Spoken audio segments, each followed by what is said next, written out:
قل بفضل اللہ وبرحمتہ فبذالک فلیفرحوا هو خیر مما یجمعون۔ محترم علماء کرام، معزز خواتین و حضرات اور عزیزان گرامی قدر، اللہ جل مجدہ کا شکر ہے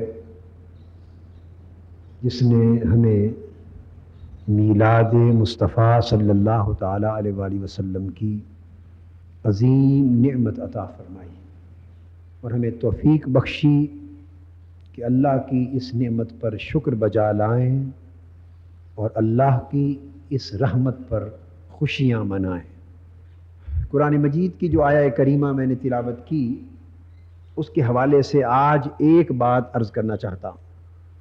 اللہ رب العزت نے ارشاد فرمایا، قل بفضل اللہ وبرحمتہ، میرے حبیب صلی اللہ علیہ وآلہ وسلم فرما دو کہ اللہ کے فضل اور اس کی رحمت کے باعث اللہ نے جو تم پر فضل کیا ہے اور اللہ نے جو تم پر اپنی رحمت فرمائی ہے، فبذالک فلیفرحوا، اللہ کے اس فضل اور اس رحمت کے باعث خوشی منایا کرو۔ فلیفرحوا، خوشی منایا کرو۔ هو خیر مما یجمعون، اللہ کی خاص رحمت اور فضل پر خوشی منانا مال و دولت کو یا کئی اور اعمال کو جمع کر لینے سے کہیں زیادہ بہتر ہے۔ ایک خیال بعض ذہنوں میں پایا جاتا ہے کہ اللہ کی نعمت پر شکر بجا لانے کا تصور تو ملتا ہے، خوشی منانے کا تصور نہیں ملتا۔ اللہ کی نعمت پر شکر تو بجا لایا جائے، مگر خوشی منانا اور عید کے طور پہ منانا اور جشن منانا، اس کا تصور گویا نہیں ملتا۔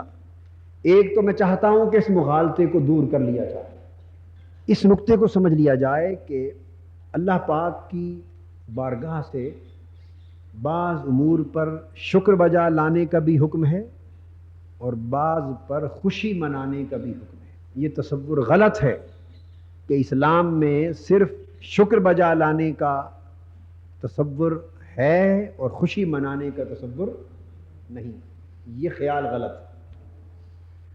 اگر آپ سادہ طریقے سے اس کی تقسیم کو سمجھنا چاہیں تو میں اسے یوں عرض کروں گا کہ اللہ کی ہر نعمت رحمت ہے اور ہر رحمت نعمت، مگر بطور خاص جب نعمت کا ذکر ہو، شکر بجا لانے کی بات ہوتی ہے بالعموم، یہ قاعدہ کلیہ نہیں مگر بالعموم ایسا ہوتا ہے۔ نعمت کا ذکر ہو تو شکر بجا لایا جاتا ہے، اور اس سے بڑی رحمت کا ذکر ہو تو خوشی بھی کی جاتی ہے۔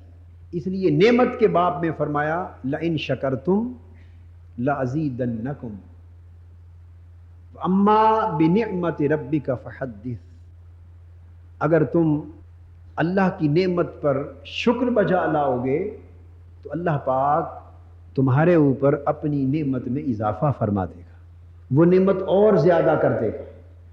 اما بنعمت ربک فحدث، اور فرمایا کہ میرے حبیب صلی اللہ علیہ وسلم، اللہ کی جو نعمت آپ پر ہوئی ہے اس نعمت کا خوب چرچا کیا کر، اس نعمت کا بیان کیا کر، اس نعمت کا خوب چرچا کیا کر۔ تو نعمت کا ذکر کرنا بھی ہے، نعمت کو یاد کرنا بھی ہے۔ یا بنی اسرائیل اذکروا نعمتی التی انعمت علیکم، اے بنی اسرائیل، میں نے جو نعمت تم پر فرمائی تھی اسے یاد کیا کرو، اسے یاد کیا کرو، اس کا ذکر کیا کرو۔ تو آپ نے دیکھا کہ نعمت پر یاد کرنا بھی ہے، نعمت پر یاد کرنے کا حکم بھی ہے، نعمت کا ذکر کرنے کا حکم بھی ہے، نعمت کا چرچا کرنے کا حکم بھی ہے، نعمت پر ہر طریقے سے شکر بجا لانے کا حکم بھی ہے۔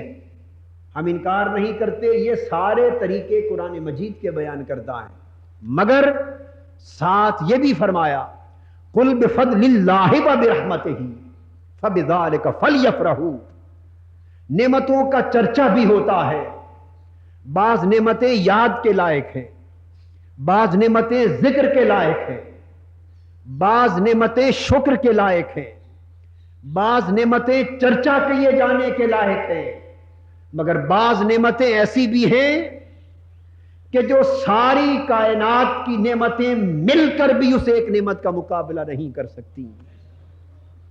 جہاں نعمت عظما ہو، جس پر ساری نعمتیں ختم ہو جائیں، جس پر سارے فضل ختم ہو جائیں، جس پر ساری رحمتیں ختم ہو جائیں، وہ نعمت وجود مصطفیٰ ہے، وہ رحمت وجود مصطفیٰ ہے۔ تو جہاں عام نعمت پر یاد کرنے کا حکم ہے، تو میلاد مصطفیٰ سے بڑی نعمت کوئی نہیں، اس کی یاد کا حکم بھی ہوا۔ جہاں عام نعمت پر شکر بجا لانے کا حکم ہے، وہاں میلاد مصطفیٰ پر شکر بجا لانے کا حکم بھی ہوا۔ جہاں عام نعمت پر چرچا کرنے کا حکم ہے، وہاں میلاد مصطفیٰ کا چرچا کرنے کا حکم بھی ہوا۔ اور جہاں عام رحمت پر خوشیاں منانے کا حکم ہے، فَبِذَلِكَ فَلْيَفْرَحُوا، اللہ کا فضل اور رحمت تم پر ہو تو خوشی منایا کرو۔ ارے جب اللہ کے فضل پر خوشی منانے کا حکم ہے تو آقا دو جہاں کی ولادت سے بڑھ کر انسانیت پر اللہ کا فضل کیا ہوگا؟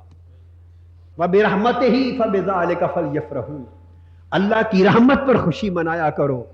جہاں عام رحمت پر خوشی منانے کا حکم ہے، وہاں وجود مصطفیٰ پر اور ولادت مصطفیٰ پر اور میلاد نبوت پر اس سے بڑھ کر اور اللہ کی رحمت کیا ہوگی؟ تو حضور کے میلاد پر خوشی منانے کا حکم بھی قرآن کا حکم ہوا۔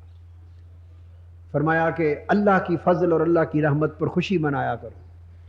تو گویا حضور علیہ السلام کی ولادت بتائیے اللہ کا فضل ہے یا نہیں؟ اگر آپ سے کوئی یہ سوال کرے کہ ٹھیک ہے جی عبادت کرو، روزہ رکھو، صدقہ خیرات کرو، شکر بجا لاؤ، مگر تم تو خوشیاں کرتے ہو، جلوس نکالتے ہو، چراغاں کرتے ہو، جشن مناتے ہو، عید مناتے ہو، اس کا حکم کہاں ہے؟ اگر کوئی ساتھی یہ سوال کرے، یہ بات آپ کے ذہن نشین ہونی چاہیے، کہیں کہ جہاں تک اللہ کی نعمت اور رحمت پر عبادت کرنا، شکر بجا لانا، چرچا کرنے کا حکم ہے، ہم وہ بھی سارا کام کرتے ہیں، صدقہ و خیرات بھی کرتے ہیں، مگر اللہ پاک نے تو رحمت پر خوشی منانے کا بھی حکم دیا ہے۔ فَلْيَفْرَحُوا، اس لفظ کو یاد رکھ لیں، خوشی منایا کرو۔ جشن خوشی نہیں تو اور کیا ہے؟ عید خوشی نہیں تو اور کیا ہے؟ تو اللہ کا حکم ہے میرے فضل اور میری رحمت پر خوشی منایا کرو۔ تو سوال یہ ہے کہ کیا حضور علیہ السلام کی ولادت اللہ کا فضل ہے یا نہیں؟ یا اس سے بڑا بھی فضل کوئی ہو سکتا ہے کائنات میں؟ حضور علیہ السلام کی ولادت اللہ کی رحمت ہے یا نہیں؟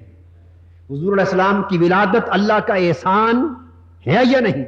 اس سے بڑا کوئی احسان نہیں، اس سے بڑی کوئی نعمت نہیں، اس سے بڑی کوئی رحمت نہیں، اور اس سے بڑا کوئی فضل نہیں۔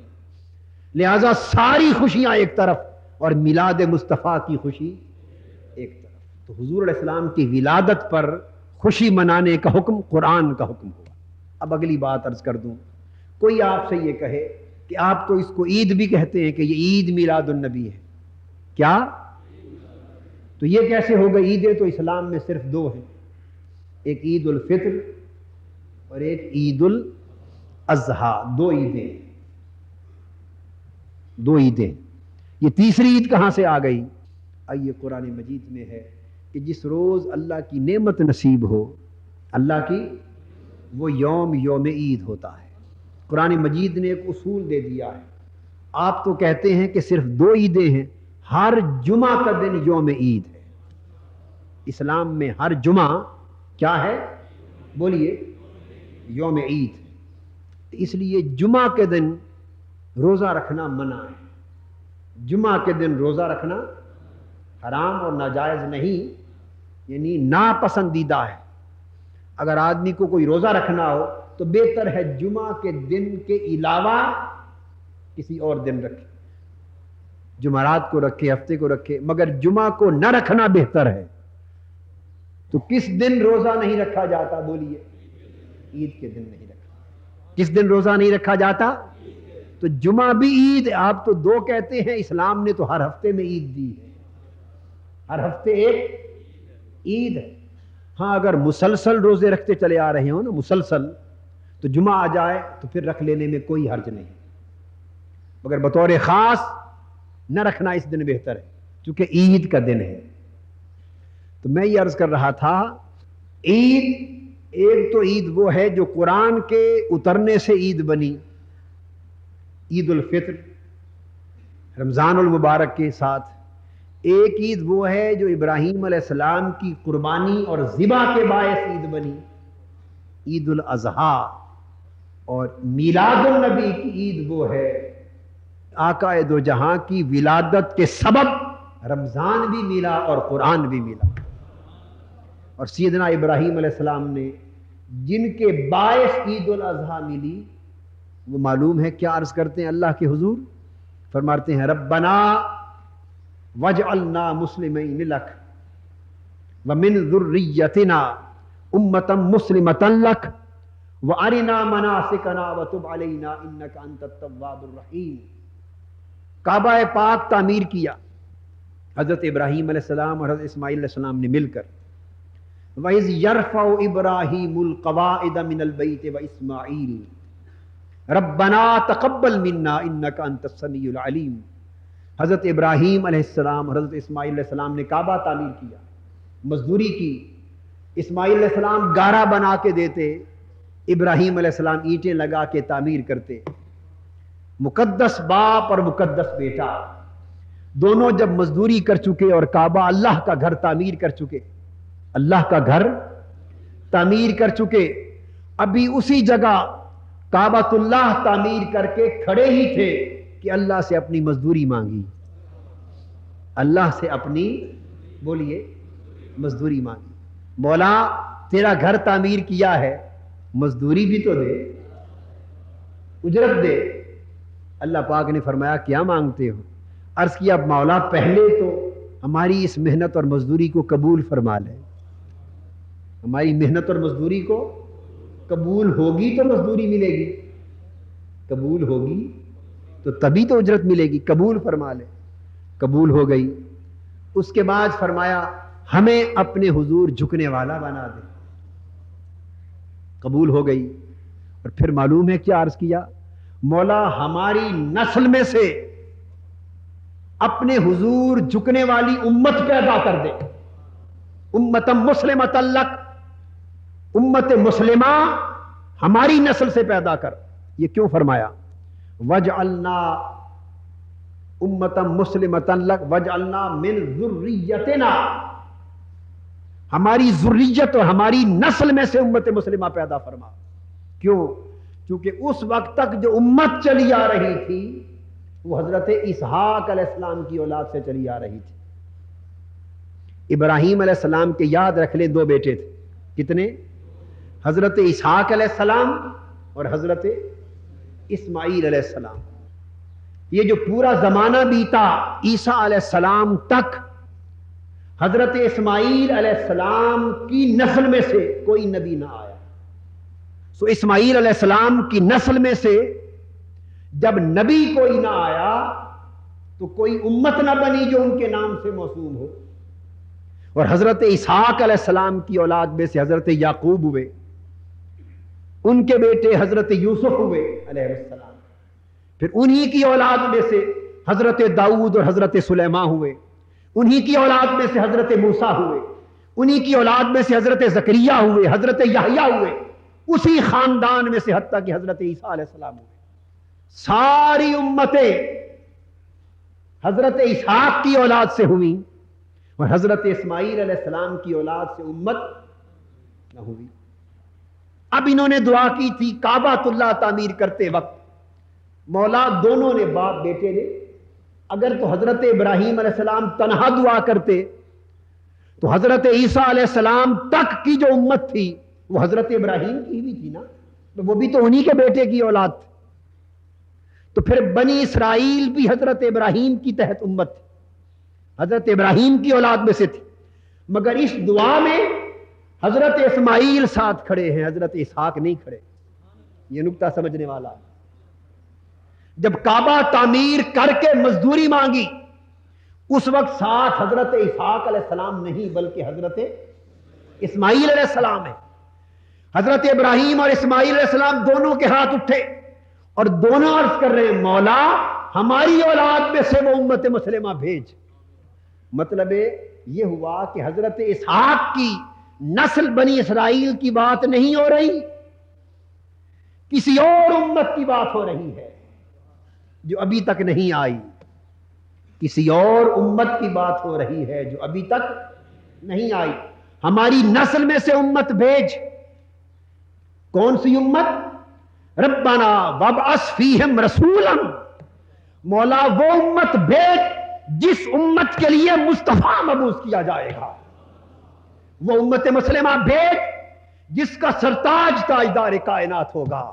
تو کعبۃ اللہ تعمیر کر کے مزدوری مانگی کہ مولا تیرا وعدہ ہے کہ میں آخری امت میں اپنا محبوب مصطفیٰ پیدا کروں گا، نبی آخر الزمان پیدا ہوگا. تیرا وعدہ ہے، تیرے محبوب حضرت محمد مصطفیٰ نے صلی اللہ علیہ وسلم نے ابھی پیدا ہونا ہے. ہم نے تیرا گھر تیرا کعبہ تعمیر کیا، مولا یہ کعبہ تعمیر کرنا قبول فرما. تجھ سے اور کچھ نہیں مانگتے، صرف یہ مانگتے ہیں کہ اس مزدوری کے سبب سے مولا اپنا محبوب مصطفیٰ ہماری نسل سے پیدا کر دے، ہماری اولاد سے پیدا کر دے.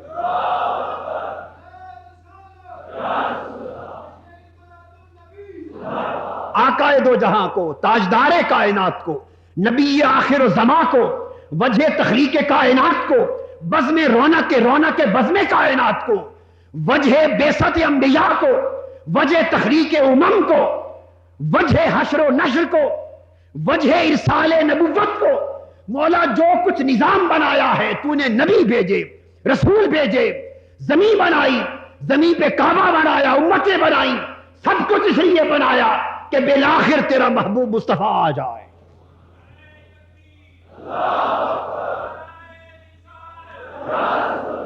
مزدوری صرف اتنی دے دے کہ وہ محبوب ہماری اولاد سے پیدا کر دے، ہماری نسل سے پیدا کر دے.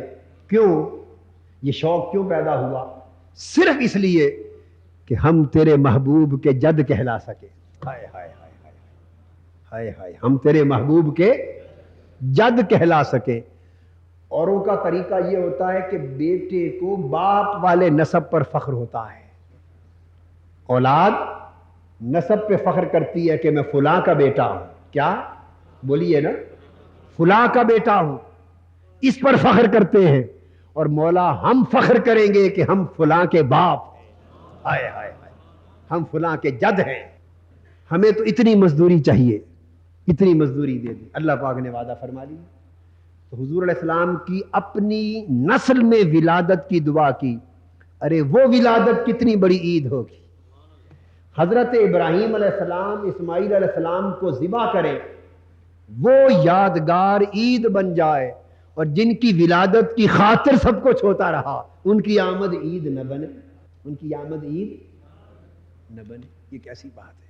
عیسیٰ علیہ السلام نے اللہ پاک کے حضور دعا کی، فرمایا ربنا انزل علینا مائدۃ من السماء تکون لنا عیدا لاولنا وآخرنا. اے اللہ ہمارے اوپر اپنا خوان نعمت نازل فرما، دسترخوان نازل فرما، مائدہ اپنا خوان نعمت اتار، تاکہ جس دن اترے وہ دن ہمارے اگلوں کے لیے بھی عید بن جائے اور پچھلوں کے لیے بھی عید بن جائے. تو جس دن بنی اسرائیل کا مائدہ اترا، دسترخوان نعمت اترا، وہ دن قرآن کہتا ہے تکون لنا عیدا لاولنا وآخرنا. وہ دن بنی اسرائیل کے لیے عید بن گیا. اور جس دن ساری نعمتوں کا بانٹنے والا اترا، تاجدار کائنات صلی اللہ علیہ وآلہ وسلم، وہ دن تو ساری عیدوں کا سردار ہے. اس لیے میلاد پاک کے اس مہینے کو عید کے طور پہ منائیں، خوشیاں منائیں، ٹیوب لائٹس لگائیں، لڑیاں لگائیں، جھنڈیاں لگائیں، دروازے بنائیں، تاکہ بطور عید سجایا جائے اور بطور عید منایا جائے. اللہ پاک نے بھی حضور علیہ السلام کی ولادت پر خوشیاں منائیں. ہمارے کمک میں تو یہ بلب اور ٹیوبیں اور مرچیں ہیں نا، بلب، کمک اور ٹیوبیں، اور ہماری روشنیاں تو یہ ہیں۔ اللہ کی بارگاہ کے تخلیق کردہ کمک میں ستارے ہیں۔ اللہ پاک نے روشن کی یہ حضور کی ولادت کی رات۔ حضرت عثمان بن ابی العاص کی والدہ ماجدہ حضرت فاطمہ بنت عبداللہ روایت کرتی ہے کہ حضور علیہ الصلوۃ والسلام کی جب ولادت ہوئی، فرماتی ہیں میں حضرت آمنہ رضی اللہ تعالیٰ عنہ کے پاس تھی۔ جب حضور علیہ السلام کی ولادت کا وقت آیا، فرماتی ہیں رب ذوالجلال کی عزت کی قسم، میں نے دیکھا کہ آسمان کے ستارے سارے کے سارے نیچے اتر آئے اور یوں لگا جیسے حضرت آمنہ کے گھر کی چھت پر آ گئے، ہر طرف روشنی روشنی ہو گئی۔ یہ کیا تھے؟ یہ اللہ کے جلائے ہوئے کمکمے تھے۔ محبوب کی ولادت کا وقت ہے، چراغ جلائے جائیں، محبوب کی ولادت کا وقت ہے، روشنیاں کی جائیں۔ تو ستارے آسمانوں کے گھر کی چھت کے اوپر آ گئے۔ بعض روایتوں میں آیا کہ پورا کعبہ روشن ہو گیا۔ اور حضرت آمنہ رضی اللہ تعالیٰ عنہ فرماتی ہیں جب حضور علیہ الصلوۃ والسلام کی ولادت ہوئی، میرے بطن سے نکلے ایک نور چمکا، سب کچھ روشن ہو گیا، اور اس میں نے دیکھا کہ 3 جھنڈے نصب ہو گئے۔ 3، ایک جھنڈا اللہ پاک نے ولادت مصطفیٰ کی خوشی میں مشرق کی طرف نصب کر گیا، ایک مغرب کی طرف، ایک جھنڈا کعبہ پاک کی چھت پر نصب کر دیا گیا۔ تو اللہ پاک نے حضور کی ولادت کی خوشی میں جھنڈے بھی لگائے۔ بولیے، آپ جھنڈیاں نہیں لگاتے ہیں؟ لگانی چاہیے یا نہیں؟ کس کس نے لگائی ہیں جھنڈیاں، مرچیں، ٹیوبیں، بلب؟ ذرا بتائیں۔ مزہ نہیں آیا نا؟ اب ایسا ہے کہ کل رات میں پوچھوں گا تو ایسا لگے کہ سارے ہاتھ کھڑے ہو جائیں، ایک دن میں یہ انقلاب آ جائے، ایک دن میں جو کچھ بھی ملتا ہے جلائیں۔ اور اگر بلب ٹیوبیں کہیں سے نہ ملیں تو کچھ نہ صحیح تو 100 موم بتیاں ہی لے آئیں، دیواروں پر ساری گلیوں میں لگا دیں، وہ بجھ جائیں پھر اور لگا دیں اور لگا دیں۔ مقصد یہ ہے کہ 2-3 دن راتیں جو آئیں، یہ 2-3 دن کی رات، 2-3 راتیں یہ جگمگاتی رہیں، گھر، مکان، گلیاں۔ تو اللہ پاک کی سنت، یہ کیا ہے؟ اللہ کی یہ سنت الہیہ ہے، حضور کی ولادت کی خوشی میں روشنیاں کرنا، ولادت کی خوشی میں جھنڈے لگانا۔ اور اللہ، ہم تو 1-2 راتوں کی بات کرتے ہیں، اللہ پاک نے تو سارا سال حضور کے میلاد کی خوشی منائی۔ پورا سال قحط والا سال تھا، پانی نہیں تھا، بارش نہیں تھی، فصلیں جل رہی تھی، پھل نہیں تھے، درخت سوکھ گئے تھے، جانور مر رہے تھے، قحط سالی تھی۔ کتب سیر اور کتب تاریخ میں آتا ہے کہ جس سال حضور علیہ الصلوۃ والسلام کی ولادت ہوئی، اللہ پاک نے حکم دیا پورا سال خوشحالی کا سال بن گیا۔ اتنی خوشحالی ہوئی کہ تاریخ عرب میں اس سے بڑھ کر خوشحالی کا سال کوئی نہ تھا۔ بیٹا بھی اللہ کی نعمت ہے اور بیٹی بھی اللہ کی نعمت ہے، مگر اس دور جاہلیت میں عربوں کے گھر اگر بیٹی پیدا ہوتی تو اسے زندہ مار دیتے، دفن کر دیتے۔ بیٹا پیدا ہوتا تو خوشی مناتے، بیٹا پیدا ہوتا تو گویا بیٹی کا پیدا ہونا سوگ اور غم کا باعث ہوتا، اور بیٹے کا پیدا ہونا خوشی کا باعث ہوتا۔ تو خوشی دستور کے مطابق منائی جاتی ہے۔ یہاں سے خاص علمی نکتہ سمجھانا چاہتا ہوں۔ حضور علیہ السلام کی جب ولادت باسعادت ہوئی، اللہ پاک نے حضور کے میلاد کی خوشی میں سارا سال عرب کی عورتوں کو بیٹے عطا کیے۔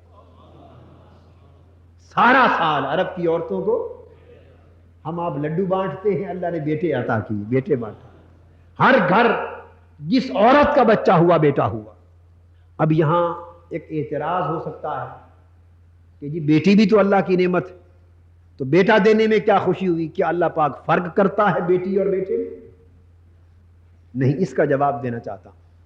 پہلا جواب تو یہ ہے کہ چونکہ رسم تھی عرب کی کہ بیٹی پیدا ہوتی تو زندہ مار دیتے، بیٹی پیدا ہوتی تو زندہ دفن کر دیتے، گویا اس نومولود پاک جان پر ظلم ہوتا۔ بیٹا ہوتا تو زندہ رکھتے، خوشی مناتے۔ اب اس رسم کو تو حضور علیہ الصلوۃ والسلام نے 40 سال کے بعد جب اعلان نبوت فرمایا اس کے بعد جا کے ختم کرنا تھا. یہ تو ولادت کا دن تھا اور ولادت کا سال تھا. ابھی تو رسم وہی جاہلانہ رسم تھی. اگر اللہ کے نزدیک تو بیٹی اور بیٹے کا کوئی فرق نہ تھا، مگر جن کے ہاں پیدا ہونا تھا ان عربوں کے ہاں تو فرق تھا. اگر اس سال بیٹیاں بھی پیدا ہوتی حسب دستور تو سینکڑوں بیٹیاں حضور علیہ السلام کے میلاد کے سال پیدا ہوتی اور ظلماً ماری جاتی. اللہ پاک نے میلاد مصطفیٰ کی خوشی میں ہر ایک کو بیٹے دیے تاکہ سارا سال عالم عرب کے کسی گھر میں ظلم نہ ہو، ظلم نہ ہو،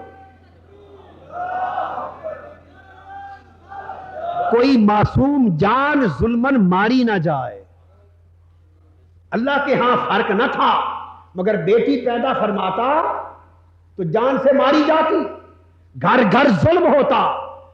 صرف بیٹا فرما پیدا کر کے ظلم مٹا دیا، اور علامت تھی کہ جو میرا محبوب آ رہا ہے یہ دنیا سے ظلم مٹانے کے لیے آ رہا ہے. اور دوسرا نقطہ اور دوسرا پہلو یہ ہے، یہ ایک علمی نقطہ ہے اور بدعت کے سوال کا جواب بھی ہے.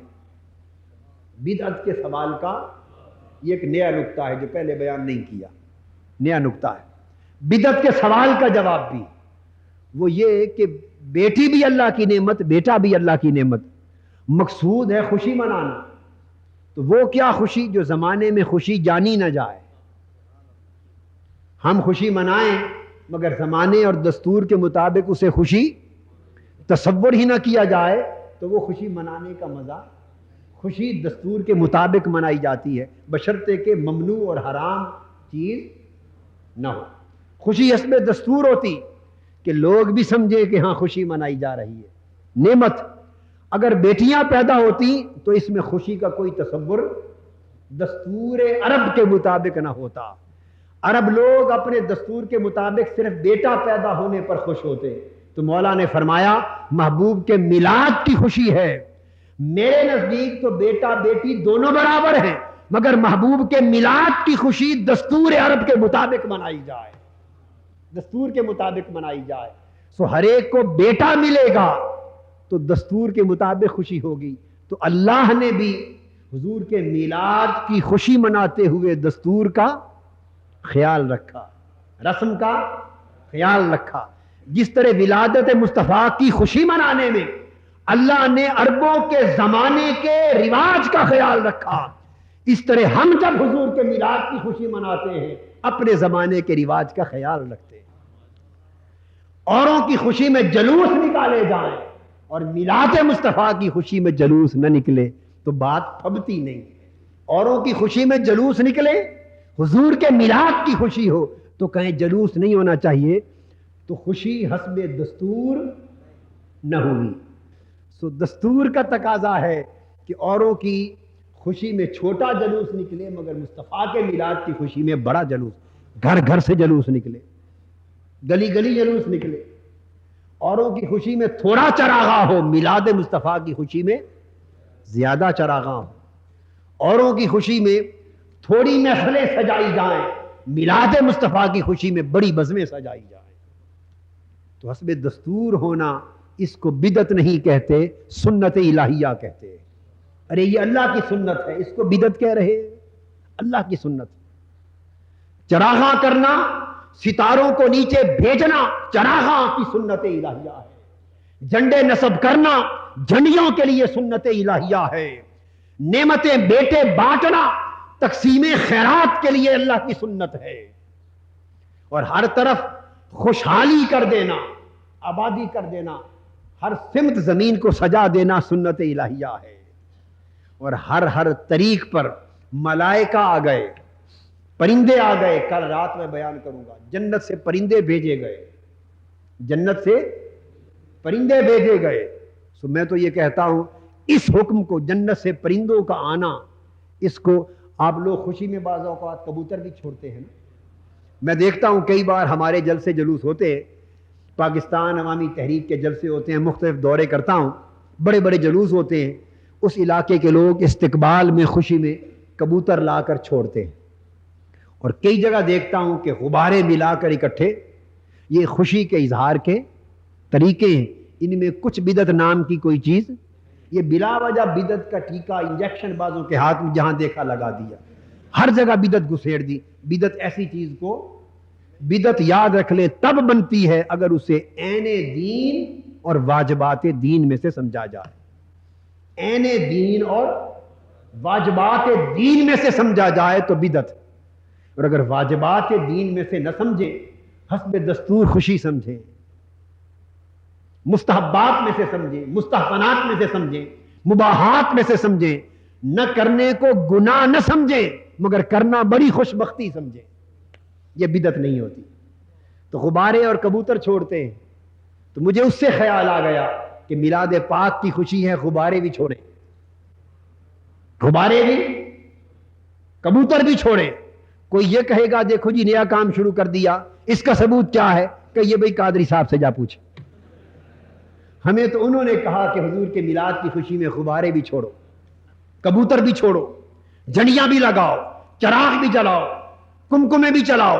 اور ابھی کل میں نے پرسوں ایک بچہ آیا تھا، ادھر ایک میلاد سٹریٹ ہے فیصل ٹاؤن میں، تو ادھر کمکمے لگے ہوئے ہیں، تو ایک بچہ لے آیا میلاد پاک کا مبارک نامہ، اس پہ لکھا ہوا تھا کہ میلاد النبی کے دن چھوٹے بچوں کو بگی کی مفت سیر کرائی جائے گی۔ یہ بھی کیا خوب آئیڈیا ہے پیارا، میرا دل خوش ہوا کہ چھوٹے چھوٹے بچوں کو اکٹھا کرنا، جمع کرنا، بگی کی سیر کرانا ایک شوق کا پہلو ہے نا، تاکہ پتہ چلے کہ یہ سارا اہتمام کیوں ہے، ہمارے آقا کے میلاد کا دن ہے۔ تو ٹھیک ہے، چھوٹے بچوں کو بگیاں ملیں، ٹانگیں ملیں، گاڑیاں ملیں، سجاوٹ کر کے اس پہ بھی سیر کرائیں، گھوڑوں پر سیر کرائیں، اونٹوں پر سیر کرائیں۔ کوئی پوچھے یہ نئے کام کہاں سے آ گئے؟ کہیے جی قادری صاحب سے پوچھیں۔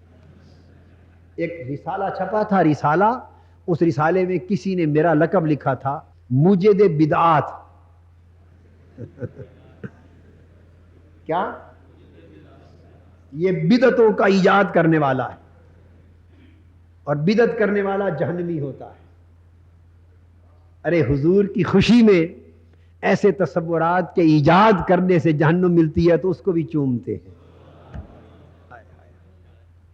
آقا کی ولادت کی خوشی میں اگر تمہاری جہنم یہی ہے تو اس کو بھی چومتے ہیں۔